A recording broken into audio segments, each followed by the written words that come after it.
Tasavvur qiling, 7 yil mehnat qilasiz, brendingizni rivoji uchun pul tikasiz va bir kunda hammasidan ayrilasiz. Aynan shunday holat 7 yil davomida Zumrad nomi ostida faoliyat yuritayotgan tadbirkor akamizni boshlaridan o'tdi. Patentga topshirganlarda Zumrad nomi boshqa inson tomonidan allaqachon patentlanganligi ma'lum bo'ldi. Bunday holat sizning ham boshingizga tushishi mumkin. 6 yildan beri tadbirkorlar bilan ishlash jarayonida ular qilayotgan bir xatoga ko'p guvoh bo'ldim. Tadbirkorlar bizneslar uchun nom topganda bu nom patentdan o'tishi yoki o'tmasligini tekshirishmayapti. Natijada kimdir brendini sud orqali ham qaytara olmadi.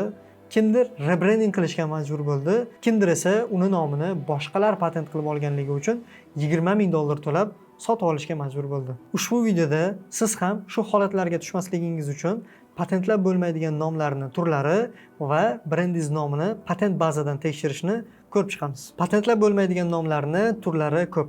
Ulardan 6 xilini siz bilan ushbu videoda ko'rib chiqamiz. Birinchisi faoliyat turini bildiruvchi nomlar.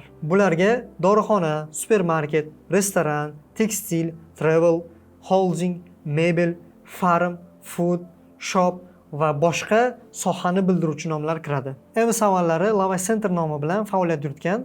Bu nom ham sohani bildirganligi sababli patentlab bo'lmaydi. 2011-yilda Lavash Center nomini Evis nomiga o'zgartirishgan. Ikkinchisi mahsulot sifatini ifoda etuvchi nomlar. Masalan, arzon, shirin, premium, halol, ideal, mazali, tabiiy, best, lux, gold, original, VIP va shu turdagi nomlar. Uchinchisi joy nomlari. Bularga Ko'kcha, Toshkent, Istanbul va boshqa har qanday joy nomlari kiradi. Ko'pchiligimizga tanish Korzinka brendi faoliyatini Anglesey Food nomi bilan boshlagan. Anglesey nomi Angliyadagi orol nomi bo'lganligi sababli bu nomni ham patentlab bo'lmaydi. 2004-yili bu nom bilan bir necha muammolar bo'lganligi sababli Anglesey nomidan Korzinka nomiga rebranding qilishgan. To'rtinchisi bir-biriga o'xshash nomlar. Masalan, Bestin va Besten. Ular juda bir-biriga o'xshash. Iste'molchilar bularni adashtirib yubormasligi uchun ulardan biri patent olgan bo'lsa, ikkinchisiga patent bermaydi. Maishiy texnika ishlab chiqaruvchi Premier brendi avvallari Vista nomi bilan faoliyat yuritgan. Vista nomini patentga topshirishganda Jahongir aka Ortiqxo'jayevga tegishli Vesta brendi qarshilik qilgan va nomlarini Premierga o'zgartirishga majbur bo'lishgan. Beshinchisi raqamlar. Masalan, 777, 365, 247, 366 shular jumlasidan. Raqamlarni so'z ko'rinishida yozilsa, patentlab bo'ladi. Son ko'rinishida yozilsa esa patentlab bo'lmaydi. Oltinchisi familiyalar. Masalan, Esonov, Mamasaidov, Isayev va boshqa har qanday familiyalar. Agar brendingiz nomi yuqoridagi toifalardan birortasiga kirmasa, demak, brendingiz nomini patentdan o'tish yoki o'tmasligini bazadan tekshirib ko'rish kerak. Buning uchun Intellektual mulk agentligini saytiga kirib olishimiz kerak bo'ladi. Saytga kirganimizda ma'lumotlar bazasi bo'limini tanlaymiz va bizdan tizimga kirish uchun One ID so'raydi. Menda oldindan ro'yxatdan o'tganligim sababli hozir ro'yxatdan o'tishim shart emas. To'g'ridan-to'g'ri kirib ketaveraman. Ma'lumotlar bazasiga kirganimizda filtr tugmasini bosamiz va u yerdan filtr qo'shish tugmasini tanlaymiz. Maydon nomiga transliteratsiyani tanlaymiz va bu yerga birinchisini tanlaymiz. Va mana bu maydonga o'zimiz qidirmoqchi bo'lgan nomni yozamiz. Masalan, o'zimiz patentga topshirib bergan brend Milliard nomini yozamiz. Va bizga bir qancha variantlarni ko'rsatadi. Mana Milliard nomi bu yerda patentga topshirilganligi haqida ma'lumot bor. Bu yerda patentga topshirilgan klasslar haqida ma'lumot berilgan. Klasslar bu siz qaysi faoliyat turida patentga topshirishingizni bildiruvchi yo'nalishlar. Masalan, qurilish yo'nalishiga patentga topshirgan bo'lsangiz, sizning klassingiz 37-klass bo'ladi.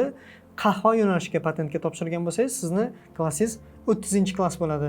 Bu juda muhim. Masalan, siz biror bir nomni tekshirayotgan paytingizda qahva yo'nalishida band bo'lib, qurilish yo'nalishida band bo'lmasligi mumkin. Siz esa o'sha nomni qurilish yo'nalishida ishlatmoqchi bo'lsangiz, bemalol qahva yo'nalishida band bo'lsa ham, siz qurilish yo'nalishida patentlay olasiz. Klasslarning to'liq ro'yxatini izohlarda yozib qoldiramiz. Biror bir savdo belgisi haqida batafsil ma'lumot olmoqchi bo'lsangiz, mana bu tugmani bosasiz va sizga to'liq ma'lumotlar ro'yxatini keltirib chiqaradi. Bu yerda amal qilish muddatini ko'rishimiz mumkin. Mana Milliard nomi 2033-yilgacha patentlangan va Sales Doctor mas'uliyati cheklangan jamiyat tomonidan patentlangan. Va bu yerda yozishmalar uchun manzil, masalan deylik, siz bu brendga nisbatan qandaydir fikringiz yoki iltimosingiz bo'lsa, mana shu yerga yozishingiz kerak bo'ladi. Ko'rib turibmizki, Milliard nomi barcha yo'nalishlarda patentga topshirilgan va siz hech bir yo'nalishda bu nomni ishlata olmaysiz. Keling endi chuqurroq tekshirishni ko'rib chiqamiz. Deylik, bir-biriga o'xshash nomlar qanday tekshiriladi? Buning uchun yana filtr tugmasini bosishimiz kerak va misol uchun bizning nomimiz Besten. Besten deb yozgan paytimizda mana hech qanday nom bizga kelib chiqmadi. Lekin xulosa qilishga shoshilmasligimiz kerak. Yuqorida aytganimizdek, Besten nomiga Bestin yoki Beston nomlari ham qarshilik qiladi. Buni qanday tekshiramiz? Buning uchun biz boshidagi o'zagini o'zini tekshiramiz, ya'ni n so'zini olib tashlaymiz. Va yana bitta filtr qo'shamiz, osonroq bo'lishi uchun, chunki bes bilan boshlangan juda ko'plab nom bo'lishi mumkin. Va bu yerda biz 511-bo'limni tanlaymiz. Bu sinfni, ya'ni klasslarni tanlash imkoniyatini beradi va biz aynan 35-klassdagi, ya'ni savdo-sotiq yo'nalishdagi nomlarni, aynan bes bilan boshlangan nomlarni bu orqali tekshiramiz. Filtr tugmasini bosganimizda bizga bes bilan boshlagan nomlarni ko'rsatib beradi. Mana ko'rib turibmizki, Bestin nomi bu yerda patent qilingan. Agarda biz Besten nomini o'zini tekshirib xulosa qilgan bo'lganimizda edi va patentga topshirganimizda edi, Besten nomiga patent bermagan bo'lardi. Patent bazadan chuqurroq tekshirishni yana bir usulini ko'rib chiqamiz. Qurilish yo'nalishi bilan shug'ullanuvchi mijozimizga Kayan nomini tayyorlab bergandik. Ular nomlarini patentlab ham olgandilar. Keling hozir shu nomni patent bazadan tekshirib ko'ramiz. Mana Kayan deb yozadigan bo'lsak, birinchi holatda bu bazada chiqmayapti. Lekin xulosa qilishga shoshilmasligimiz kerak, chunki baza hamma nomlarni ham bunday holatda chiqarib bermaydi. O'sha uchun biz mana bu uchinchisini belgilab ham tekshirib ko'rishimiz kerak bo'ladi. Va mana ko'rib turibmizki, bu yerda o'sha Kayan nomi bilan patentlangan savdo belgisini ko'rsatyapti. Siz bilan O'zbekistonning ichki bazasidan brendingiz nomi patentdan o'tgan yoki o'tmaganligini tekshirishni ko'rib chiqdik. Endi esa Butunjahon WIPO bazasidan brendingiz nomi patentdan o'tgan yoki o'tmaganligini tekshirishni ko'rib chiqamiz. WIPO saytiga kirib, Find and Explore tugmasini bosamiz va bizga mana shu oyna ochiladi. Bundan Madrid Monitor degan tugmani tanlaymiz. Bu yerdan Advanced Search ga kiramiz va bizga mana shunday oyna ochiladi.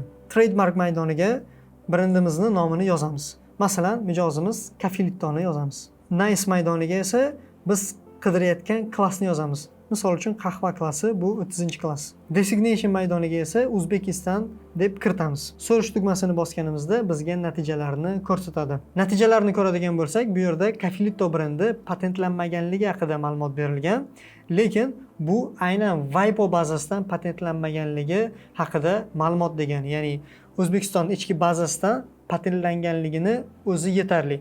WIPOdan alohida patentlash shart emas. Yoki aksincha, biror bir chet elni brendi WIPO orqali patentlasa yetarli bo'ladi va O'zbekistonning ichki bazasidan patentlab o'tirishi shart bo'lmaydi. Brendingiz nomi ikkala bazada bo'sh bo'lsa ham xulosa qilishga shoshilmang. Chunki o'xshashlarni tekshirilayotganda e'tiborsiz qoldirilgan joylari bo'lishi mumkin yoki brendingiz nomi patentdan o'tmaydigan nomlar turiga kirishi mumkin. Agar bu borada ishonchingiz komil bo'lmasa, bizga murojaat qiling. Biz brendingiz nomini rasmiy patent vakili orqali tekshirib beramiz. Brendingiz nomini patent qilish biznesingizni himoyasi uchun eng muhim qadamlardan biri hisoblanadi. Vaqtni boy bermang, hoziroq tekshirib ko'ring va yanada foydali videolarni kuzatib borish uchun bizga obuna bo'lib qo'ying.